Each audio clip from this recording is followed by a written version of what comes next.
Sean todos bienvenidos a un nuevo capítulo de Fútbol Argento. Aquí nos encontramos en este episodio número 8. Tal como habíamos dicho la semana pasada, vamos a hacer el análisis de lo que nos dejó los partidos de vuelta, tanto de la Copa Libertadores como de la Copa Sudamericana, y justamente hablar del resultado final, ya que después de los dos partidos sabemos quién pasa y quién no, y en este caso vamos a tener que hablar de dos malas noticias para el fútbol argentino. Argentina se queda sin representantes en las dos competencias continentales de Sudamérica más importantes. Ni Rosario Central ni River Plate pudieron avanzar a la siguiente instancia, pero bueno, vamos a ir por partes. Primero nos enfocamos en lo que fue el partido de vuelta entre Bragantino y Rosario Central, que se disputó en Brasil. Como veníamos hablando en el capítulo anterior, Rosario Central necesitaba ganar por más de 2 goles y principalmente necesitaba mejorar, porque la imagen que había dejado en el Gigante de Arroyito había sido muy pobre. Si bien desde los goles había podido maquillar un poco la diferencia que se notó en el terreno de juego, se suponía que si Bragantino continuaba jugando de esa manera tan efectiva, tan letal en ataque, iba a ser difícil que el equipo rosarino pase. Y si bien el equipo rosarino terminó quedando afuera, no fue esa la razón, ya que hay una realidad, y es que Rosario Central mejoró mucho e hizo más merecimientos para aunque sea convertir un gol. De hecho, como vamos a hablar en este momento un poquito más adelante, convirtió 2 goles, uno bien anulado, si bien se le buscó un offside mínimo y tecnológico a Marco Rubén, no podemos decir que no era offside. Y ya en la otra jugada sí, con una falta que, si bien siempre que hay una falta y no es posición adelantada sí o no, entra un poco en juego el criterio, pero todo parece indicar que no era falta de Marco Rubén, pero el árbitro pitó antes de que la pelota infle la red y por eso el VAR no pudo intervenir.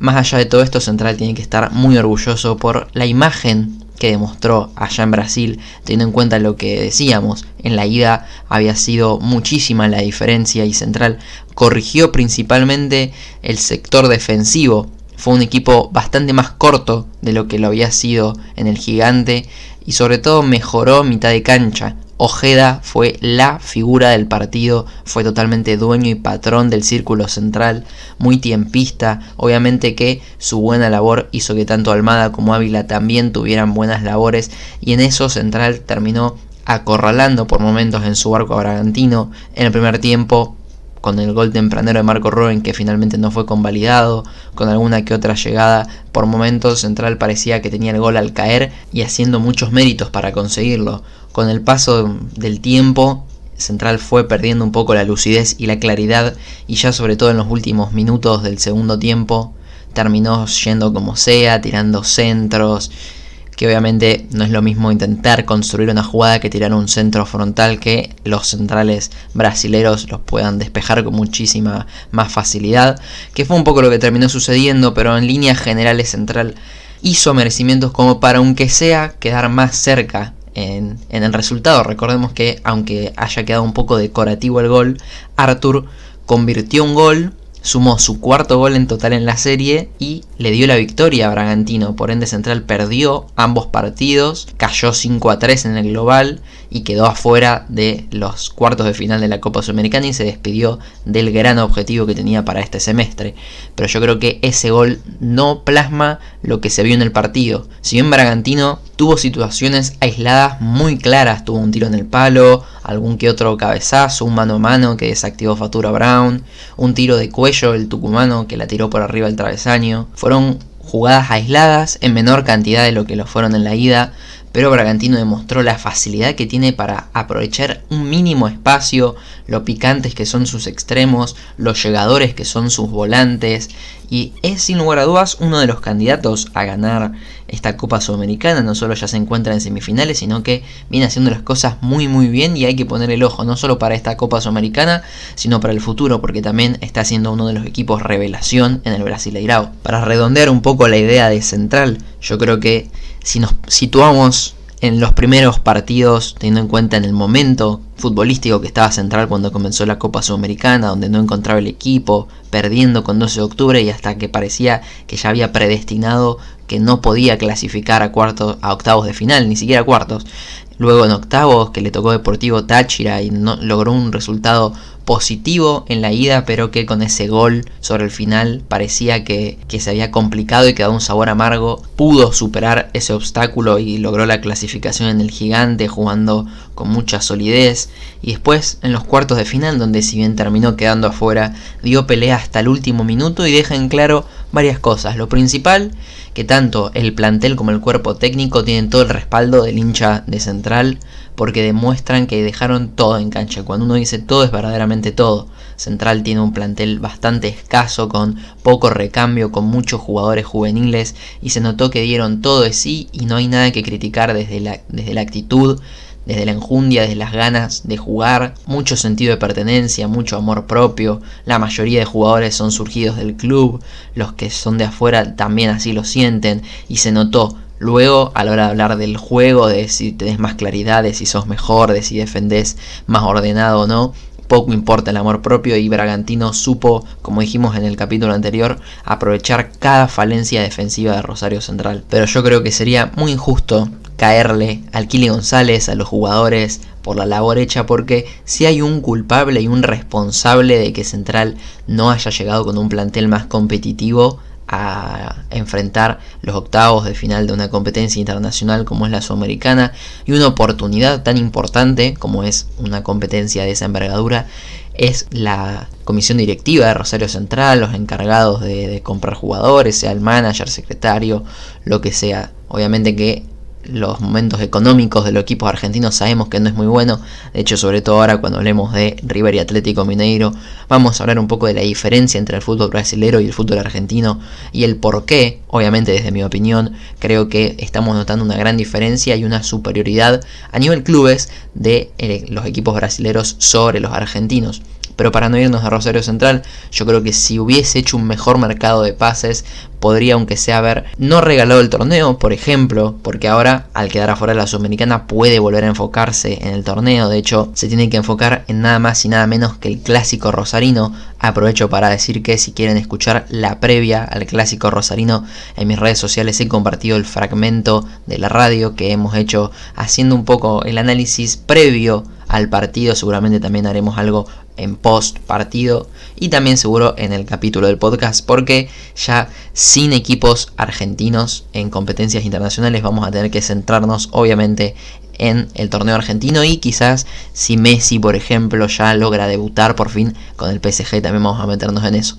Pero para no dejar colgada la idea de Central, creo que de haberse preparado mejor hubiese logrado, aunque sea, ser más equilibrada la labor en ambos frentes, tanto en la Sudamericana como en el torneo, y hubiese podido pelear la Sudamericana con mayor autoridad, con mayores variantes. Lo que sí claramente sirvió esta competencia es para, primero, darle confianza al Kili González. Ya tiene cierta espalda, los jugadores lo respaldan, lo entienden, lo comprenden y así lo demuestran en la cancha.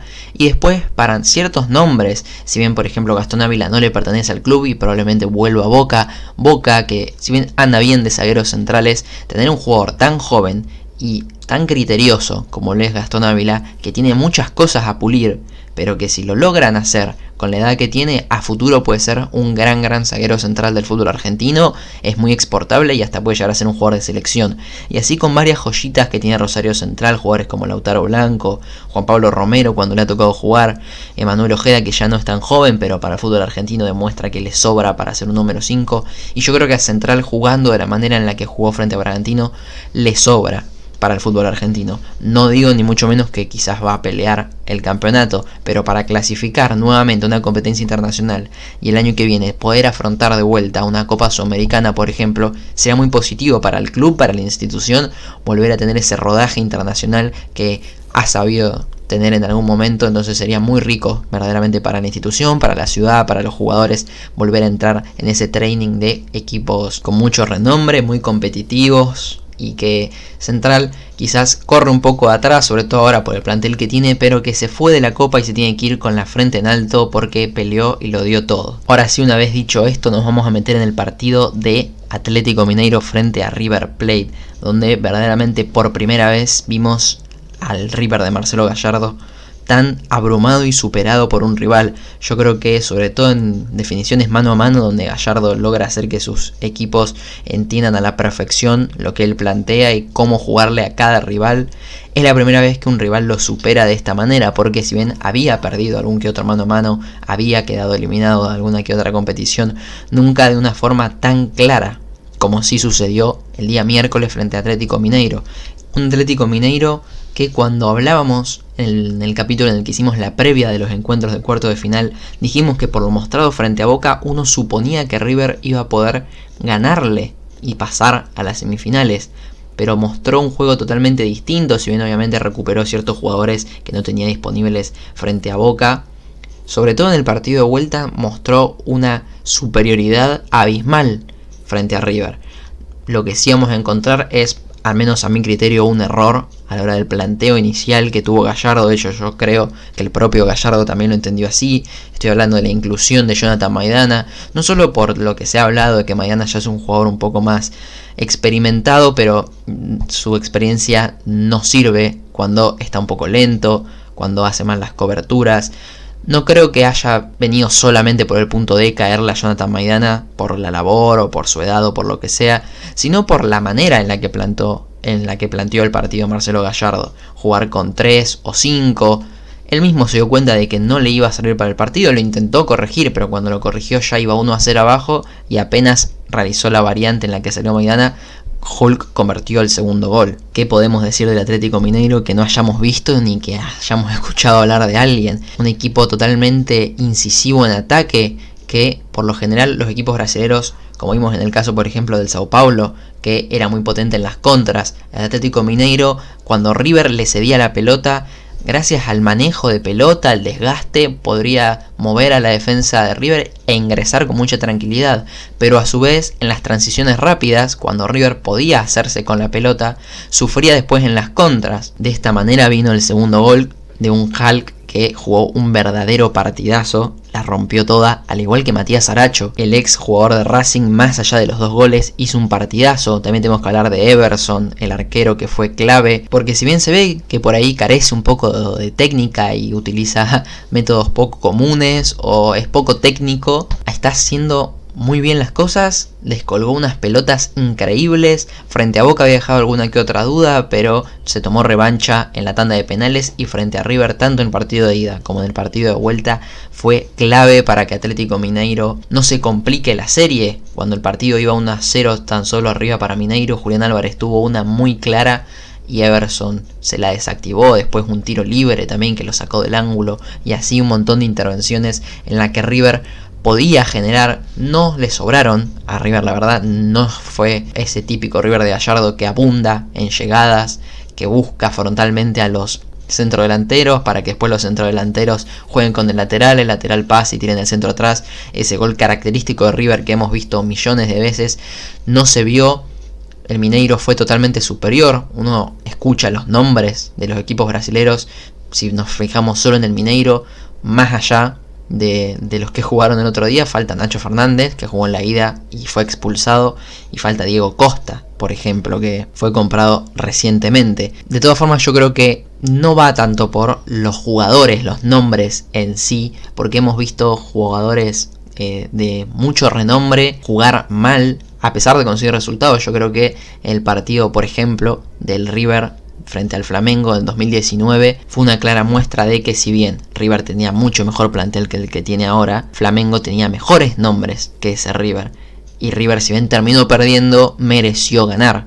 Entonces, ahora de todas formas me voy a meter más en específico para poder terminar el análisis del partido en sí, el por qué creo que la diferencia del Mineiro no pasó solo por los apellidos que tiene. Pero bueno, River fue ampliamente superado, así lo notaron tanto los jugadores como el director técnico. Me gustó una apreciación tonta que escapa de lo estratégico y lo táctico, que River no se haya excusado ni en una protesta arbitral que no hubiese tenido sentido, ni haya intentado llevar el partido para un lado sucio. De hecho, lo reconoció el mismo técnico del Atlético Mineiro, dijo que River había jugado al fútbol, había sido superado, terminó el partido, se fue al vestuario, reconoció que el equipo jugó mejor. Habrá tenido obviamente sus errores Marcelo Gallardo y los jugadores también, y listo, a pensar en cómo mejorar. Y eso habla claramente de la grandeza de Marcelo Gallardo y de sus dirigidos y del por qué River está tan bien en estos últimos años. Ahora, si tenemos que poner una explicación a por qué vimos lo que vimos de River en cancha, porque a River le ha tocado enfrentar equipos muy bien armados con buenos apellidos y nunca fue superado tan alevosamente como lo fue el otro día. Sí, puede ser que haya jugado peor que el rival, pero nunca con la diferencia de jerarquía y de equipo que se vio el día miércoles. Y como en el caso de Rosario Central, si bien ya dije que me pareció erróneo el planteo inicial de Marcelo Gallardo, yo creo que también le desmantelaron un equipo. No voy a decir que le desmantelaron porque River tiene un plantel que envidiaría cualquier equipo del fútbol argentino. De hecho, a mi parecer es el mejor plantel que tiene el fútbol argentino, teniendo en cuenta que Boca, por ejemplo, tiene nombres raros. Es muy raro cómo está conformado el plantel de Boca. Yo creo que River tiene un gran plantel, pero con la mayoría de jugadores que son proyectos a pulir, que uno, conociendo los antecedentes de Gallardo, sabe que Gallardo lo puede hacer. Jugadores como Paradela, como Fontana, Carrascal, que si bien ya está hace un tiempo, Vigo, son todos jugadores que Gallardo los puede pulir y puede hacer de ellos grandes jugadores. Pero no sé si son jugadores que llegan y rinden, como fue el caso de Brian Romero, que se nota que llegó y rindió.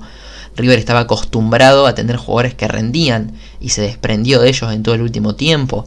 Montiel, Santos Borré, y bueno, si nos vamos más atrás en el tiempo, Nacho Fernández.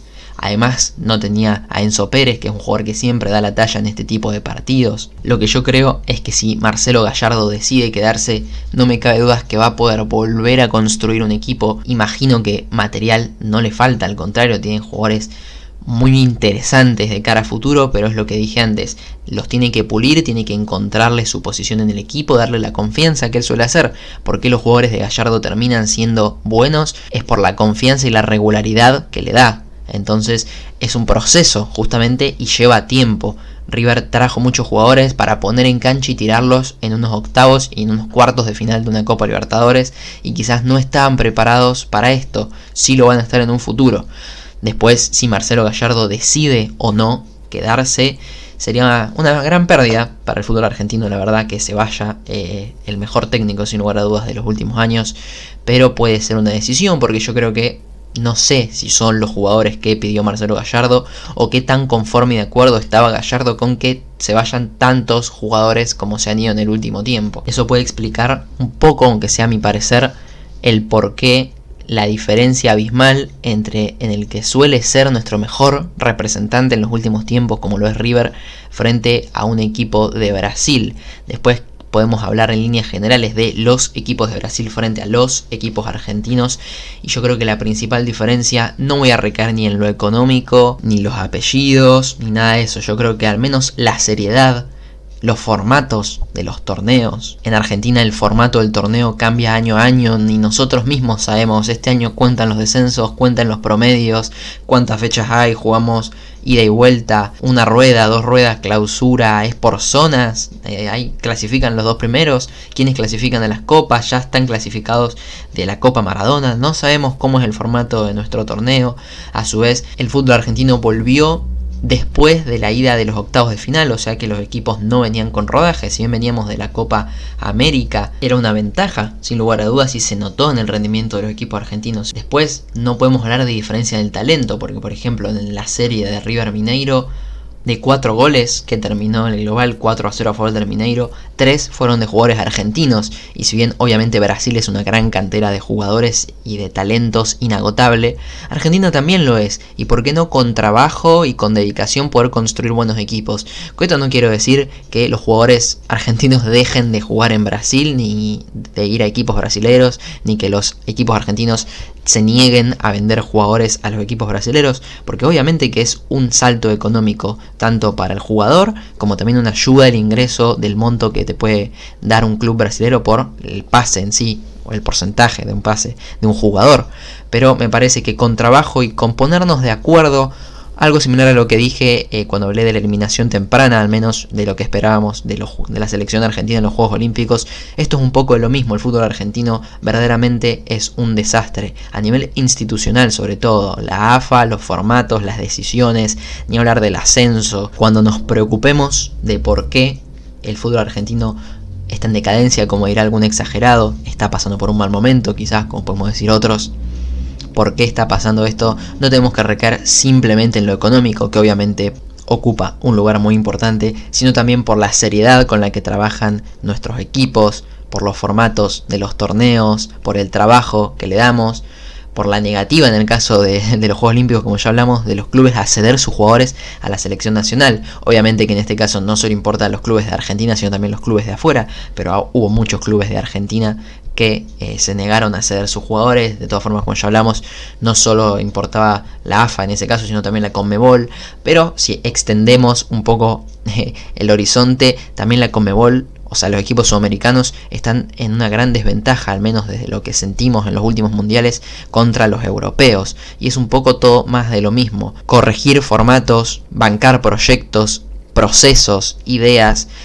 En el caso de River, darle tiempo a los jugadores que ha traído Gallardo, que tienen potencial. Gallardo los debe potenciar justamente. Ojalá Marcelo Gallardo se quede, ojalá los equipos argentinos vuelvan a competir como lo supo hacer, por ejemplo, Defensa y Justicia, que claramente con un equipo mucho más modesto y humilde que el resto de planteles de los equipos denominados grandes, ha podido lograr cosas importantes en este año. De hecho, fue el único equipo argentino que ganó, y no solo un torneo sino dos, en este 2021.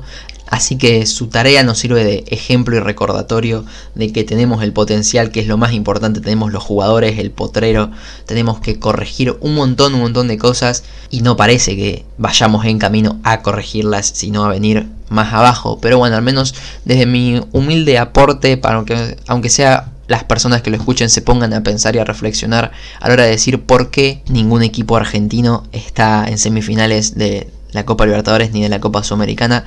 Esta es mi opinión. Si quieren dejar la suya en los comentarios, escríbanme por redes sociales, obviamente que voy a estar atento a eso. Les agradezco por escuchar este episodio. Como dije, probablemente ya en el próximo nos metamos un poco, aunque sea para dar un panorama de los equipos que más me están gustando en este torneo argentino. Obviamente hablar de las ligas europeas, que ya están todas en proceso de arrancar o ya en sus primeras fechas. Así que tenemos un montón de fútbol como siempre para analizar. Mi nombre es Nicolás Giuliano, les agradezco nuevamente a todos y los espero en el próximo episodio de este podcast que se llama Fútbol Argento. Un abrazo.